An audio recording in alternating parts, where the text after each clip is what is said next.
Hello and welcome back. This is Sherri with Heart and Soulful. I am in the studio today with another paper pack. I know you're probably wondering, when are you going to do something else? But if you watched my video at the beginning of the year, I had been off for a while and feeling really scattered and had all sorts of unfinished things.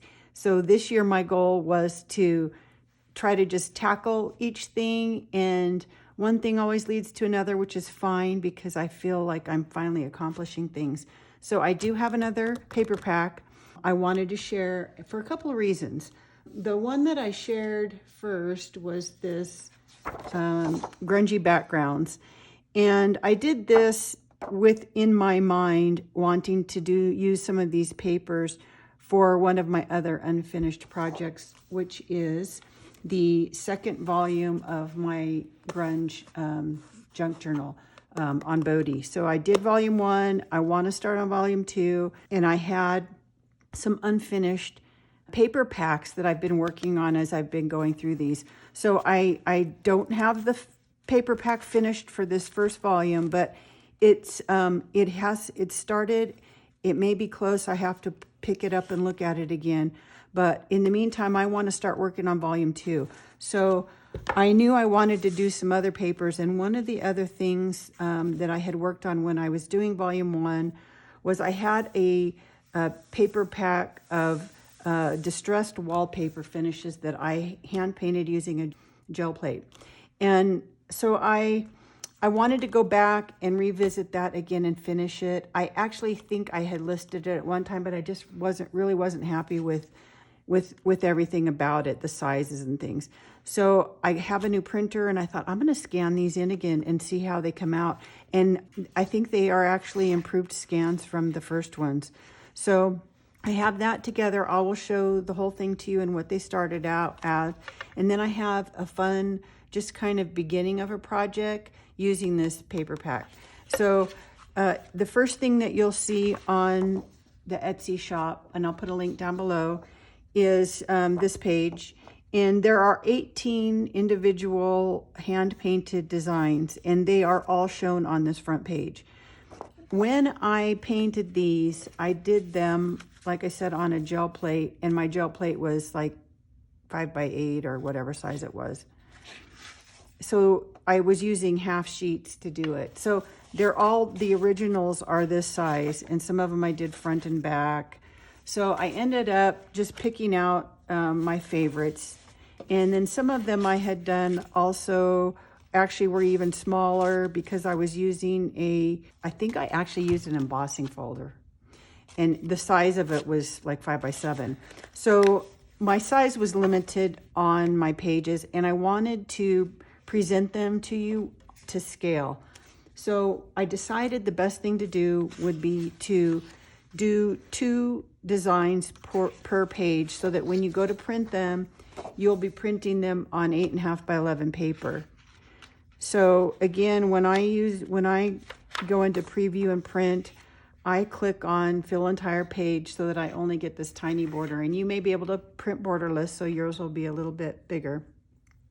But I like the size, and I'll show you in a minute why, because most of the journals, at least that I'm working with, are pages like that size or smaller. So it works for me. And so I decided I'm just going to arrange these, and I'll just kind of go through. So there's 9 pages, and this would be 1. And I'll try to get up here closer so you can kind of see the detail. When I printed these, I printed them onto Hammer Mill 32-pound premium copy paper. So when I did that, I just selected for my paper settings the bright white plain paper, and I printed these using the best quality so that you can see all of the detail. I printed them again on something else, and I'm going to show you that too, and we'll compare so you can just see the difference. Because that way you can print on, heavier cardstock if you're wanting to use these as, covers or tags or anything that you want them heavier for backgrounds. But they're all just, great, again, backgrounds. I like working with backgrounds. I'm going to be using some of these probably when I go to actually do my digital kit with other things on them. But I wanted to offer these just as they are, so that if you want to use them and create your own thing, you can. This is one of my favorite ones. I just like all the little detail. And some of them I layered. I maybe had photographed an actual vintage wallpaper and then did my treatment when I painted over that. So it's just like in a house, you know, there might be wallpaper on top of wallpaper and paint on top of that and plaster on top of that. So that was kind of my idea as I was creating these, as I wanted to kind of have the look of water stained walls and all that kind of thing. So there's a variety, and there's a variety of color. And then these are more like flocked wallpaper would have actually dimension to it. So these actually kind of have more kind of a tooled leather kind of look, or a flocked wallpaper sort of look. And there's 2 sheets of those. So that was my 9 sheets that you would print out. And these are in 3 different zip files, the first 3 files. And then since I had room to put 2 more files. You're limited in how large the files can be that you upload to Etsy and how many you can do. So you always kind of have to keep that in mind. So I did have space for 2 more files. So I went ahead, and this is just a test print of an 8.5 by 11, just so that you can kind of see what it looks like when you stretch it out. When you want to fill that size, you end up distorting, but I wanted to print one out just so you could see what that would look like in case you do want something, you know, that big, where you have, maybe you're doing a page and you want a book cover or something and you want the front and back to be similar. So what I did is, the other 2 files in my Etsy shop are files for my original size, which is the 5.5 by 8.5. So you will be able to see just this design. That way, if you have the, you know, technical skills, you can combine them differently if you want. The other thing that I did that was a lot of fun, and one of the reasons why I wanted to offer these in zip files in their original size, was these were a lot of fun to play around with color adjustment. That way you also get a lot more out of your kit options. So I'll find which one it was now. So just from my computer, I let it tell me what automatic adjustments it wanted to do. I guess it goes this way. Just to see what it would come up with. And that's what it wanted to do. And that's just really a beautiful color. I just love that. So you can play around, again, with all of your settings and totally change how these look. So I printed this one in its original size, as if you would print it on an 8.5 by 11 piece of paper. That's what it would look like. So you can see why I didn't want to waste all this paper having you print each one individually. And I didn't want to stretch them all out, because they really look, to me, best in their original scale. So you'll have a file that has all 18 designs like this. That way you can play around with them. This was another one that I just let the computer do its automatic adjustment. And you can just see the contrast, just bolder color. So it's a lot of fun to play around with that. So I thought I would include the originals too, just so you could play around. And then I did a test print, like I like to do, on vellum, because I like to use that for little windows and things. So that'll be nice. I'll probably use this, I'm thinking, in my journal in some fashion. And then again, I like to print on fabric. So I printed the same, my favorite one here, on fabric. And I've covered this in other videos, but I'll tell you again quickly, and I'll let you, if I peel off the backing, that you can see what it looks like on fabric. And you know, there's all kinds of stuff you can do with this. I'll kind of show you what I think I might be using this one for. When you print on fabric, at least the way that I like to do it, is I use these sticky labels. And again, I will put the link to the labels that I use. I like these because they have a solid one-piece back. And you can use this when you can see it's still sticky. I'll be able to use this again. So I save my backing. And I'll just stick that back on there until the next piece of fabric that I want to use. So it's usually good for at least 2, maybe 3 pieces of fabric. And I just print on just, you know, cheap white cotton fabric. And you want to just, you know, take the sticky backing off, place it onto your fabric. And then if you have any kind of wrinkles or anything like that, you can just use, you know, your credit card and just kind of smooth anything out, trim around the edge. Make sure before you put it in your printer that you get rid of any of these little threads that are going to come off. You don't want anything to jam in your printer. And then I just used the my back feeder and did that. And I think what I'm going to do with this one is, I don't know if it'll be this cover, but this is the cover that I originally made for my Bodhi journal, and then it ended up being too small of a spine, and I don't know how it happened, but my pages were like a little small for here this way. So I ended up making a new cover that was thicker, that it could accommodate. So I am going to be doing another video, probably starting it later today or tomorrow. I'm going to do this cover from scratch to get ready for my next book. When I did this one, I did a demo on how I did this cover and then the differences that I did when I did this one, but I didn't actually do all these details on camera, so I don't think I did anyway. So I think I'm going to do an actual tutorial for that cover when I do it. So I'm thinking for this one, since I have this extra cover now and I need to use it and make a journal, I'm thinking if I do the same type of installation where I have this extra spine where my signatures are all sewn to another piece and then it's glued down, then I end up with this piece of scrim or whatever, tape or whatever I used hanging out here. So I'm thinking what I might do is then use this piece of fabric, you know, cut it in half, and I'll use half on one side and half on the other side to do kind of that inside, you know, my inside book liner. I think that might be really cute. So I'll use this for something, and that's my plan, I think, for that. Now, the other fun thing that I did is I was so excited about these papers, and I wanted to show kind of when they're 2 on a page kind of deal, easy way to make a journal with that. So I printed them all out on coffee stain paper that I just did like an hour ago. So it was really quick to do. I could have used some of these papers. I was thinking I had these that I showed the other day that I haven't scanned yet, but they were all kind of busy. I wanted something that would be kind of plain on the other side to write on for journaling. And this was really the only one that was that plain and not textured. So I thought, well, I should just make a whole bunch more real quick. And I was going to do it on camera. I will maybe do that later if you haven't done this. This was super easy. I just used my pan. I'll even show you. This is my pan from the other day. The same 2 batches that I was working on before. I've just been using the same baking sheet, which I love how it's turning out. It's going to end up becoming something. I'm saving it because it's just got all kinds of stuff on it. But I still have, you know, some of the different inks and things I had used and some of the glittery stuff in here.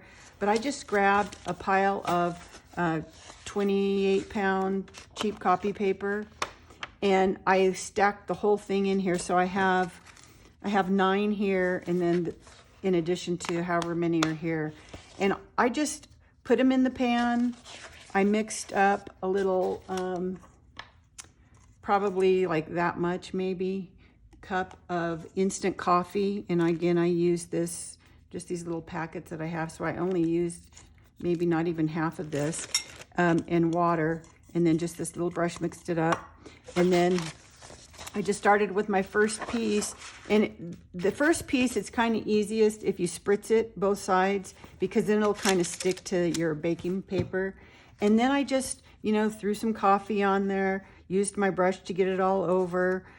Some of them I went ahead and I sprinkled some salt on. Just, I didn't mind a little pattern, but I wanted them to be pretty simple. I think one of them, and it may be one I've already used, I actually sprinkled some extra coffee on. You see these little darker spots?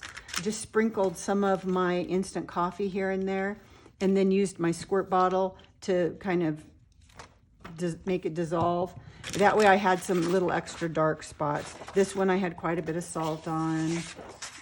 That one has some of the dark spots. This one I put quite a bit of salt on. This one I think it's a little bit bigger because I even used some of the lime juice.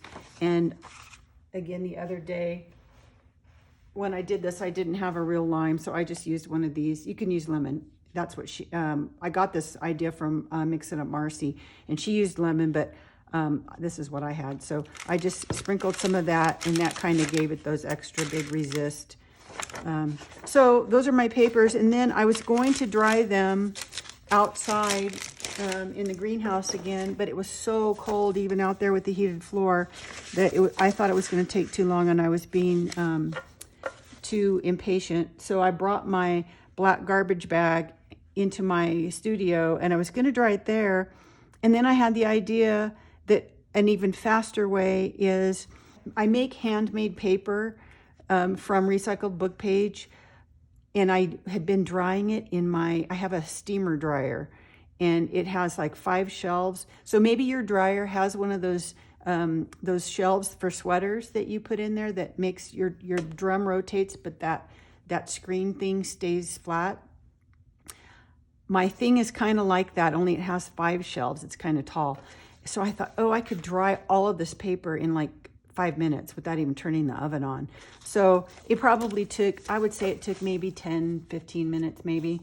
But I just put them on those screens. And then the thing I liked about that is, if you can see, let's see if I can get it in focus here. You see that screen pattern?